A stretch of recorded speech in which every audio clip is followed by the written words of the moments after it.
Good morning students. நாம் இந்த வகுப்பில் என்ன பார்க்க போகிறோன்னா 6th ஸ்டாண்டர்டு தமிழ் தான் பார்த்துட்ருக்கோம். டேர்ம் 3ல செகண்ட் யூனிட்டு. ஏற்கனவே நாம் 3 வகுப்புகள் பார்த்து முடிச்சிட்டோம். 1 வந்து உரைநடை, 2 வந்து கவிதை பேழை, இது 4வது வகுப்பு வந்து திருக்குறள் தான் பார்க்க போகிறோம். இன்னும் 2 வகுப்பு இன்று 2 பாடம் வந்துட்டு பேலன்ஸ் இருக்குது. என்னதுன்னு பார்த்தீங்கன்னா, ஒன்று வந்து பார்த்தீங்கன்னா ஒரு சிறுகதை, இன்னொன்று வந்து பார்த்தீங்கன்னா இலக்கண பகுதி. இது 2ம் முடிஞ்சிச்சுன்னா பார்த்தீங்கன்னா 6ஆம் வகுப்பு வந்து தமிழ் வந்துட்டு 2வது யூனிட் வந்து முடிஞ்சிடும் டேர்ம் 3ல. இப்போ நாம் இந்த திருக்குறள் பகுதியை பார்க்கலாம். இயல் 2ல திருக்குறள் வந்து கொடுத்துருப்பாங்க.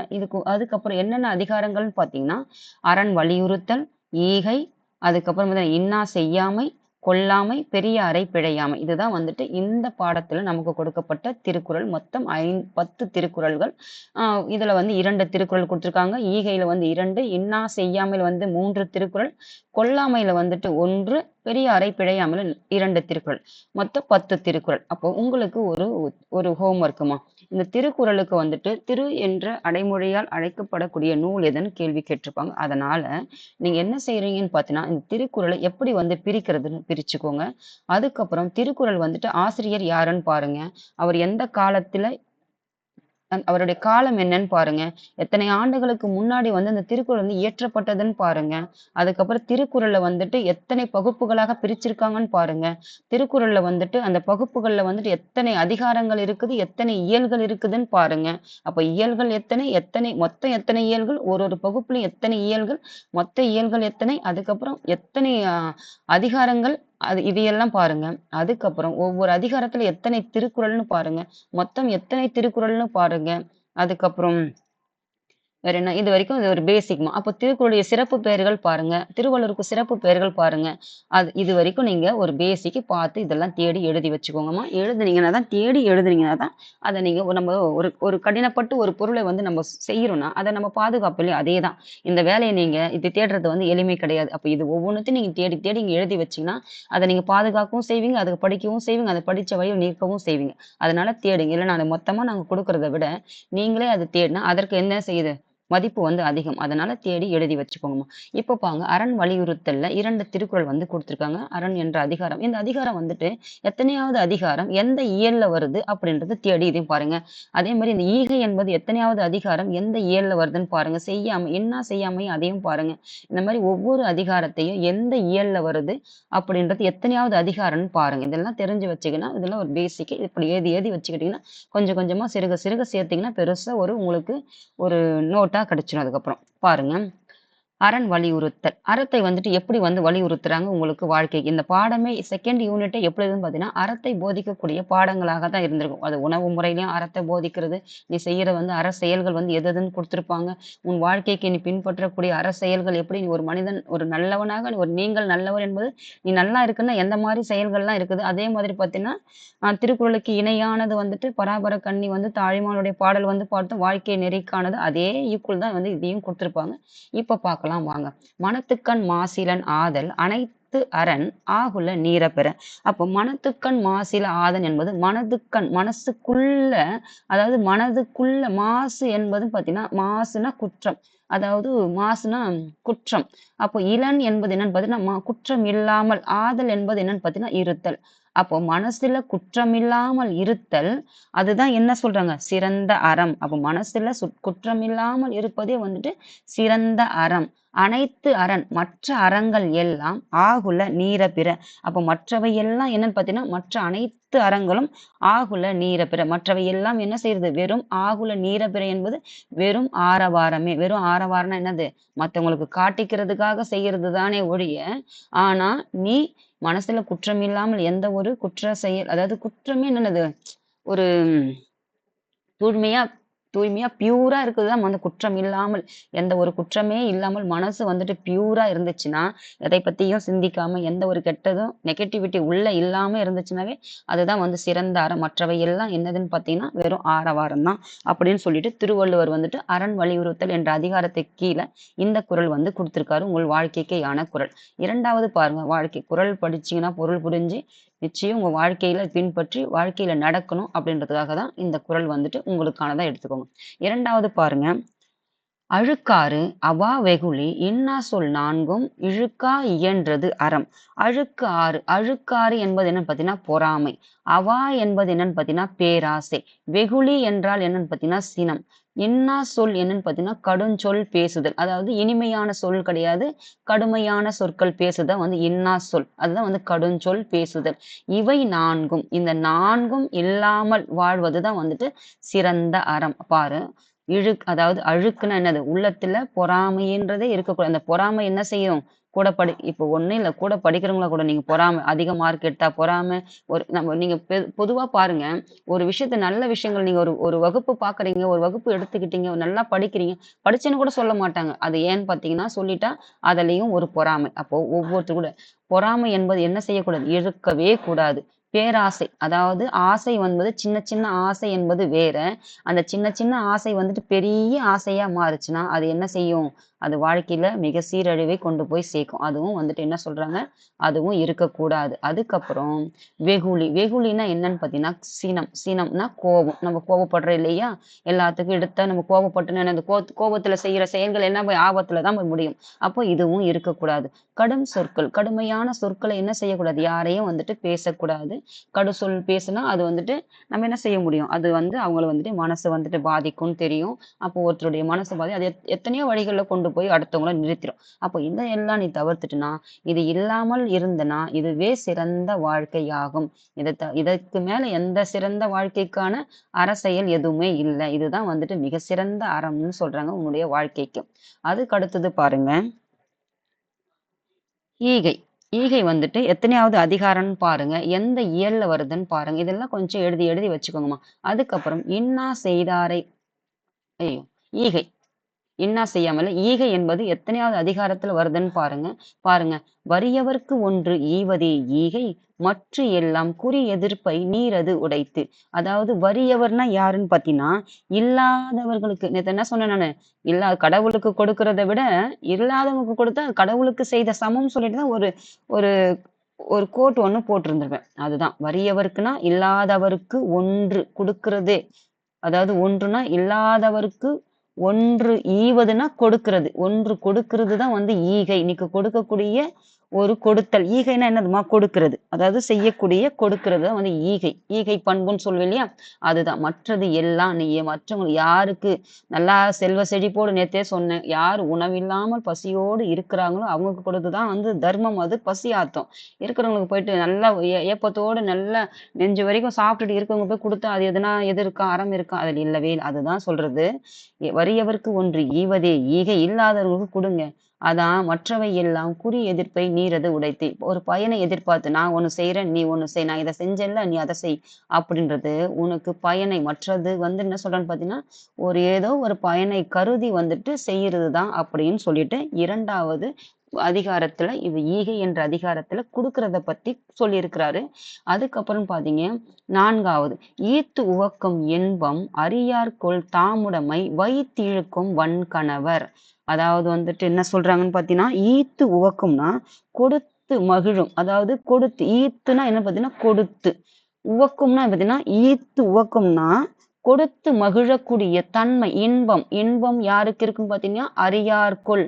அதாவது அறியாதவங்க. அதாவது அந்த குடுத்து அதாவது ஒருத்தருக்கு வந்துட்டு குடுக்கறதுனால இருக்கக்கூடிய அந்த இன்பம் இருக்குதுல்ல, அத அறியாதவர்கள் தான் என்ன செய்வாங்கன்னா, தாம் உடைமை தாங்கிட்டயே என்ன செய்வாங்கன்னா, வைத்து இழுக்கும் வன்கணவர் அப்படின்றாங்க. அப்போ வைத்து இழுக்கும்னா வச்சுக்கிட்டு இழந்துருவாங்க. அந்த மாரி ஒரு பொருளை வந்துட்டு அடுத்தவங்களுக்கு அதாவது அடுத்தவங்களுக்கு குடுத்து அந்த இன்பம் இருக்குது இல்லையா? அதை தெரியாதவங்க தான் தானே வச்சுக்கிட்டு, அதனால மத்தவங்களுக்கும் குடுக்காம, தானும் வச்சு அனுபவிக்காம, அது என்ன செய்யும் கடைசியா?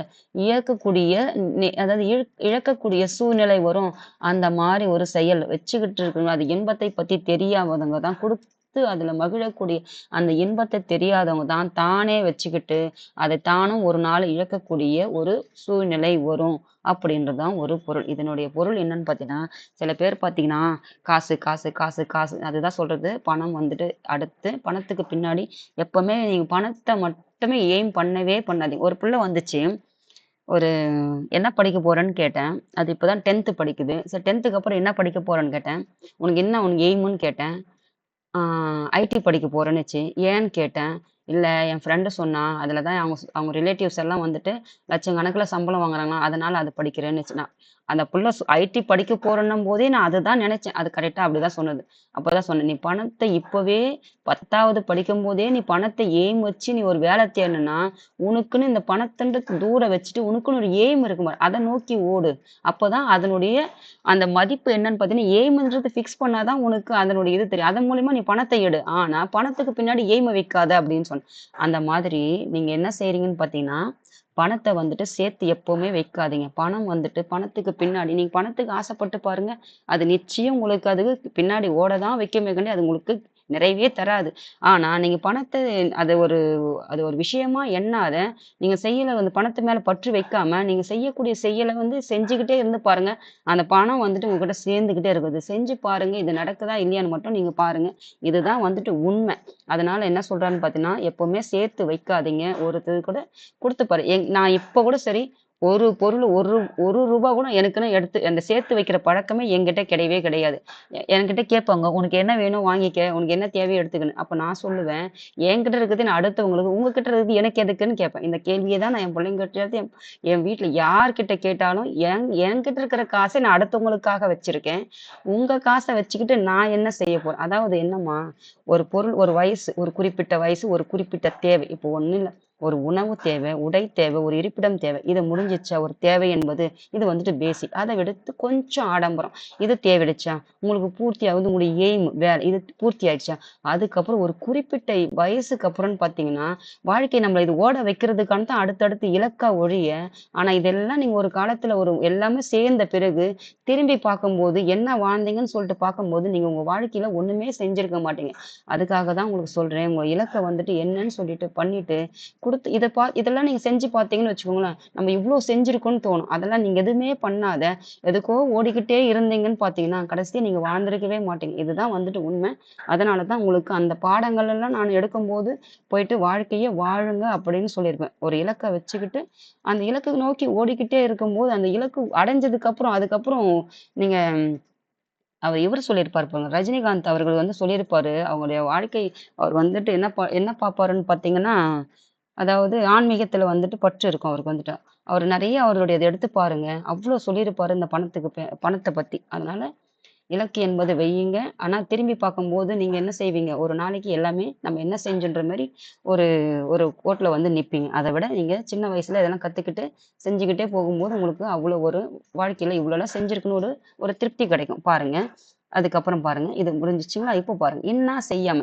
எதெல்லாம் நீ செய்யக்கூடாது அப்படின்றது வந்துட்டு இன்னா செய்யாமை என்ற அதிகாரம்னா, இது எத்தனையாவது அதிகாரம்? எந்த இயலுக்கு கீழ வருதுன்னு சொல்லிட்டு இது வந்துட்டு எழுதி வச்சுக்கோங்கம்மா. அதுக்கப்புறம் பார்த்தீங்கன்னா, இன்னா செய்தாரை ஒறுத்தல். அவர் நாண நன்னயம் செய்துவிடல். அதாவது இன்னா செய்தாரை ஒறுத்தல் என்பது பார்த்தீங்கன்னா, நமக்கு துன்பம் செய்தவர். அதாவது இன்னா செய்தார்னா, இன்னா என்பது துன்பம்மா. செய்தவரை. அப்படி செய்தவங்கள் தண்டித்தல். ஒறுத்தல் என்பது என்னன்னு பார்த்தீங்கன்னா, தண்டித்தல். அப்போ நமக்கு துன்பம் செய்தாங்க இல்லையா? துன்பம். இன்னா என்பது துன்பம். செய்தார் என்பதுன்னு பார்த்தீங்கன்னா, துன்பம் செய்தவர். ஒறுத்தல் என்பது என்னன்னு பார்த்தீங்கன்னா, அப்படின்றவங்கள தண்டிக்கிறது. அப்போ நமக்கு துன்பம் செய்தவங்களை தண்டிக்கிறது எதுன்னு பார்த்தோம்னா, அவர் நாண நன்மையும் செய்துவிடல். அவர் நாணும்படியான நன்மையை செய்துவர் தான் அவரை தண்டிக்கும் வழியாகும்னு சொல்றாங்க. ஆனா, நம்ம செய்றவங்க அந்த மாரி செஞ்சுக்கிட்டே தான் இருப்போம். ஆனா, அவங்க இருக்கிறவங்க அப்படியே இருந்துகிட்டு இருக்கிறவங்களும் இருக்கிறாங்க. அதனால நீங்க செய்ய வேண்டியது செஞ்சீங்க. ஆனா, அத உணராதவங்களும் இருக்கிறாங்க. அந்த மாரி இருக்கிறவங்களும் செய்றாங்க. அதனால நீங்க எப்படி செய்றீங்க? நமக்கு துன்பம் செய்தவரே நீங்க என்ன செய்றீங்க? அவர் வெட்கப்படும்படி, அவரே வந்து ஐயோ! நம்ம இவ்ளோ துன்பம் அவங்களுக்கு செஞ்சோமே! அப்ப கூட அவங்க நமக்கு அதையெல்லாம் அவங்க பொருட்படுத்தாம, நமக்கு நன்மை தானே செய்றாங்க. அப்படின்றது ஒரு குற்ற உணர்வு ஏற்படும் இல்லையா? அது தவிர அவங்கள தண்டிக்கிறதுக்கு வேற வழியே இல்ல. அதனால உனக்கு எப்படியாப்பட்ட துன்பத்தை ஒருத்தர் குடுத்திருந்தாலும், அவர் நாணும்படி, வெட்கப்படும்படி, அவரே வந்து தலைகுனியும்படி, அவருக்கு செய்யக்கூடிய செயல் எதுன்னு பார்த்தீங்கன்னா, நீ நன்மை செய்றது தான். அப்படின்றது அதை விட பெரிய துன்பம் அவருக்கு நீ குடுக்க முடியாது. தண்டிக்கிறது வேற வழி எதுவுமே இல்ல. அப்படின்னு சொல்றோம். நன்மையை செய்து தண்டிக்கிற வழி அதுதான். அதுக்கப்புறம் பார்த்தீங்கன்னா, அறிவினான் ஆகுவது உண்டோ பிறிதின் நோய் தன் நோய் போல் போற்றா கடை. அதாவது பிறருடைய நோய், பிறருடைய துன்பம். அதாவது சொல்லுவாங்கல்ல, நெறைய பேர் பாரு ஒரு உடம்பு முடியல. ஆனா அத வந்துட்டு பொருட்படுத்த மாட்டாங்க. ஆனாலும் அவங்கள வந்து ஏதாவது வந்து குறை சொல்லிக்கிட்டே, கிரிட்டிசைஸ் பண்ணிக்கிட்டே இருப்பாங்க. அப்ப சொல்லுவாங்க போல, "எனக்கு தனக்கு வந்தா தான் தெரியும்" அப்படின்னு சொல்லுவாங்க பாரு. அதுதான் இங்க பொருந்தும். தனக்கு வந்தா தான் தெரியும். உனக்கு வந்தா தான் தெரியும். அப்போ என்னிடத்துல உன்ன பொருத்தி பார்க்கும்போது, அப்போ உனக்கு அப்பதான் தெரியும் அப்படின்னு சொல்லுவாங்க. தனக்கு வந்தா தான் தெரியும்னு சொல்லுவாங்க. அதுதான். "பிறிதின் நோய் தன்னோய் போல் போற்றா கடை." எதுக்கு? அந்த அறிவினால் ஆகுவது உண்டோ? நீ படிச்சிருக்கியே, அந்த படிச்சதுனால ஏதாவது உனக்கு மத்தவங்களுடைய துன்பத்த நீ உன் துன்பம் போல கருதலன்னா, நீ படிச்ச அந்த அறிவால ஏதாவது பயன் இருக்கா? எந்த பயனும் கிடையாது. அப்படின்றது தான் அதனுடைய பொருள்.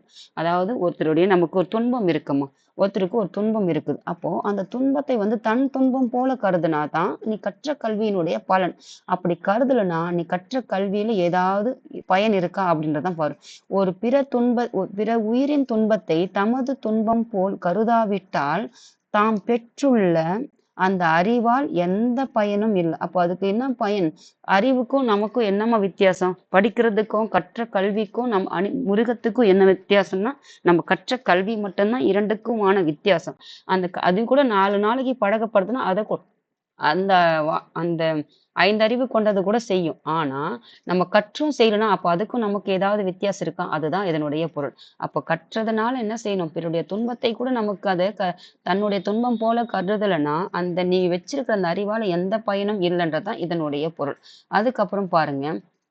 எனைத்தானும் எஞ்ஞான்றும் யாருக்கும் மனத்தானாம் மானம் செய்யாமை தலை. அதாவது வந்துட்டு, எனைத்தானும்னா என்னன்னு பார்த்தீங்கன்னா, எந்த அளவுதேனும் எனைத்தானும் என்பது எவ்வளவு சிறிதாக இருந்தாலும் ஒரு ஒரு செயல். அதுக்கப்புறம் எஞ்ஞான்றும் என்பது எந்த காலத்துக்கும், ஞாலம் என்பது காலம் தானே சொல்லுவோம். ஞாலம் கருதினம் அப்படின்னு சொல்றது காலம் தானே சொல்லுவோம். அப்ப எஞ்ஞான்றும் என்பது யாருக்கும், அதாவது எந்த காலத்திலும் எவ்வளவு சிறியதாக இருந்தாலும், அது யாராக இருந்தாலும் மனத்தானம் என்பது அவர்களுடைய நம்முடைய மனது ஏற்றுக்கொள்ளாத, அதாவது நம் உள்ளம் ஏற்றுக்கொள்ளாத, இதுதான் வந்து இதனுடைய பொருள். நம் மனது ஏற்றுக்கொள்ளாத அதாவது மனது ஏற்றுக்கொள்ளாத மானம் செய்யாமை தலை. அதுதான் வந்து அதனுடைய பொருள்மா. அப்போ எந்த காலத்திலேயும் எப்படியாப்பட்ட சின்ன செயலாக இருந்தாலும் யாருக்கும் செய்யக்கூடாது. எப்படி? நம்முடைய மனசு ஏற்றுக்கொள்ளக்கூடாது. நம்ம மனசு ஏற்றுக்கொள்ளாத, நம்ம மனசு வந்து முதல்ல சொல்லு இல்லையா? அப்போ நம்ம மனசு ஏற்றுக்கொள்ளாத எந்த ஒரு செயலையும் யாருக்கும் சிறிதேனினும் எந்த காலத்திலையும் செய்யக்கூடாது. அப்படின்றது வந்துட்டு இன்னா செய்யாமை. இதெல்லாம் செய்யக்கூடாத செயல்கள் உங்களுக்கு கொடுக்கப்பட்டது.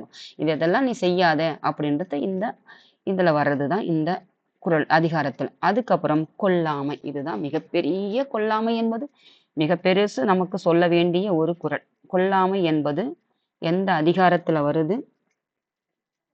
இந்த அதிகாரம் எத்தனையாவது நம்பர்ல வருது? எந்த இயல்ல வருது? அப்படின்றத பார்த்துக்கோங்கம்மா. எந்த அதிகாரத்துல வருதுன்னு பாருங்க. பகுத்து உண்டு பல்லுயிர் ஓம்புதல் நூலோர் தொகுத்தவற்றுள் எல்லாம் தலை. அதாவது கொல்லாமை என்பது அதிகாரத்திற்கு ஒண்ணு சொல்றேன். எந்த உயிரையும் தீங்கு செய்யக்கூடாது. அதாவது சொல்லுவார் இல்லையா? அதாவது ஒரு உயிரை கொன்று தின்ற இல்லையா? அதுதான் வந்து கொல்லாமை என்பது. ஒரு உயிரை எடுத்து தின்றதுதான் வந்துட்டு கொல்லாமை.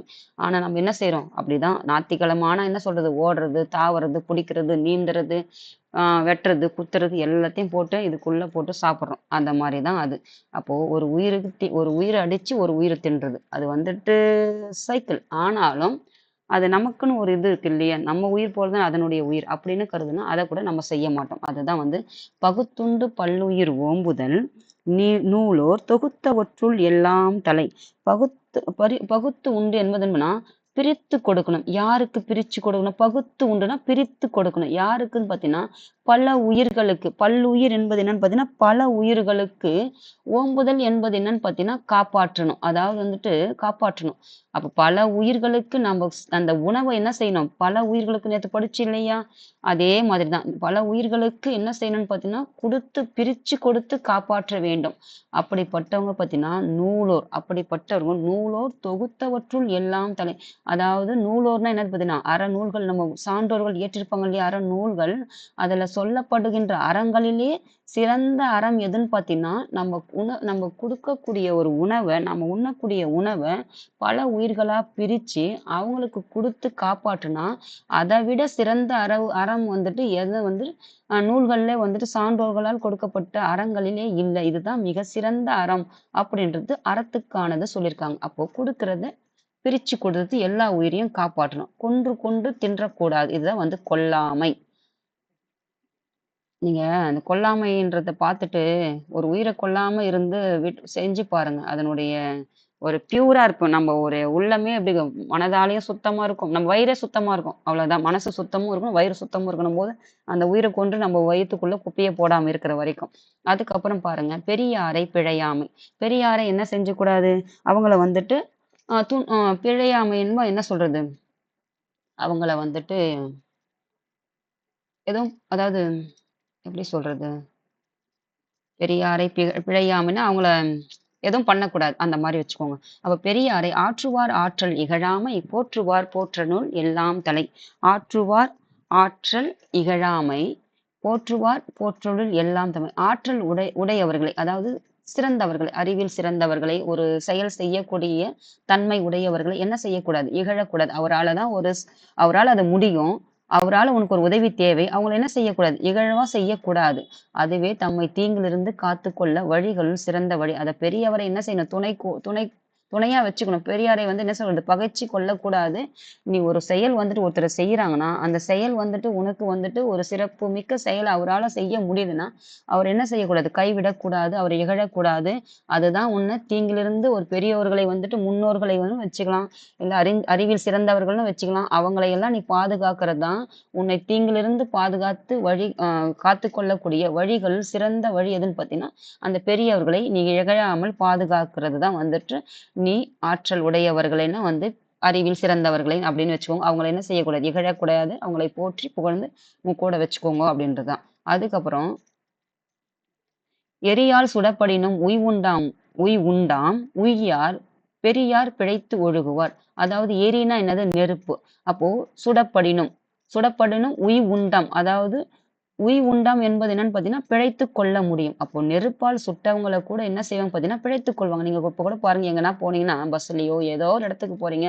அங்க பாருங்க அப்படியே நெருப்புல இந்த இந்த அந்த கொப்புளங்கள்லாம் அப்படியே கழுத்தோ, கை, காலு, முகத்துல இந்த மாரிலாம் அவங்க நெருப்புல ஏதாவது ஒண்ணு ஆயிருக்கும். ஒரு இன்சிடென்ட் மாரி ஆயிருக்கும். அதுல ஆனதுதான். அந்த காயங்கள் பார்த்தீங்கன்னா, அவங்க நெருப்பால சுட்டப்பட்டிருந்தாலும், அந்த காயங்கள் இருந்தாலும், அவங்க உயிர் பிழைத்துக் கொண்டு இருப்பாங்க. ஆனால் பெரியவர்களுக்கு தீங்கு செய்தேன்னு வச்சுக்கணும். பெரியவர்கள்னா யாரும்மா? நல்லவர்கள்னு வச்சுக்கோங்க. ஒரு ஒரு இது வலிமை மிக்க சான்றோர்கள்னு வச்சுக்கோங்க. ஒரு ஒரு பெரியோர்கள்னு வச்சுக்கோங்க. எல்லாமும் செய்யக்கூடிய ஒரு செயல்திறன் கொண்டவர்கள்னு வச்சுக்கோங்க. இவங்களை வந்து அவர்களால உங்களுக்கு ஒரு ஒரு நல்லது விஷயங்கள் இருக்குதுன்னா, அவங்களுக்கு தீங்கு செய்யாத இருக்கிற வரைக்கும் நல்லது.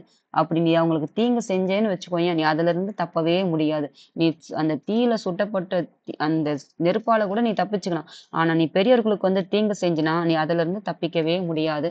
அப்படின்றத சான்றோர்கள நீ எப்படி பேணி பாதுகாக்க வேணுன்றது தான் இந்த 10 திருக்குறள்ல வந்துட்டு உங்களுக்கு அறத்தை வந்துட்டு எப்படி நீங்க வாழ்க்கையில பின்பற்ற வேண்டும். எதெல்லாம் வந்து அற செயல்கள் அப்படின்றது இந்த 10 திருக்குறள்லயும் வந்துட்டு ஒண்ணும் குடுத்திருப்பாங்க. ஒரு உயிரை அதாவது பெரியாரை எப்படி நீ பகைச்சுக்க கூடாது.